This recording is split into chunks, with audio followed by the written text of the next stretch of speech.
আসন্ন ত্রয়োদশ জাতীয় সংসদ নির্বাচন ২০২৪ সালের ফেব্রুয়ারিতে অনুষ্ঠিত হওয়ার কথা জানিয়ে আসছে বর্তমান অন্তর্বর্তীকালীন সরকার।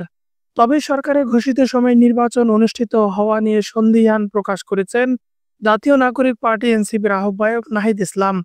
তিনি বলেন, ফেব্রুয়ারিতে জাতীয় নির্বাচন হবে বলে মনে হচ্ছে না।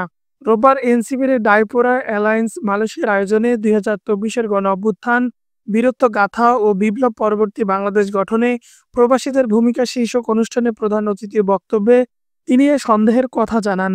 নাহিদ ইসলাম বলেন, জুলাই সনদের আইনি ভিত্তির মাধ্যমে আমরা গণপরিষদ নির্বাচনের অংশগ্রহণ করতে চাই।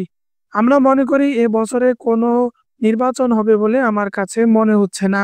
৭২-এর সংবিধান সংশোধন না করে কোনো নির্বাচন নয়।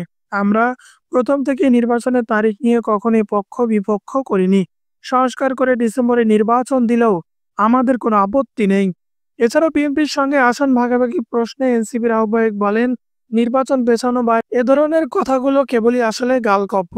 আসন সমঝোতা নিয়ে আমাদের বিএনপির সঙ্গে কোনো কথা হয়নি। আমরা নির্বাচনে অংশগ্রহণ করব কি করব না, এর থেকে গুরুত্বপূর্ণ ৭২-এর সংবিধান সংস্কার করে নির্বাচনের দিন ঠিক করা।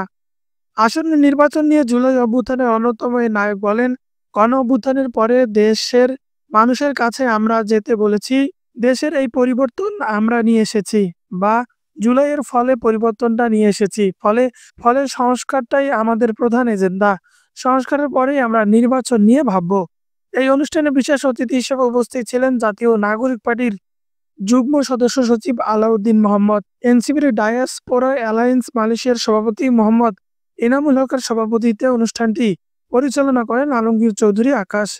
এর আগে ৩ দিনের মালয়েশিয়া সফরে সেখানে অধ্যয়নরত বিভিন্ন বিশ্ববিদ্যালয়ের বাংলাদেশি শিক্ষার্থীদের সঙ্গে মতবিনিময় করেন নাহিদ ইসলাম। এছাড়াও মালয়েশিয়ার কাজাং শিল্প এলাকায় প্রবাসীদের সঙ্গে মতবিনিময় করেন এবং তাদের বিভিন্ন দাবি দেওয়ার কথা শুনে বাস্তবায়নের কথা দেন।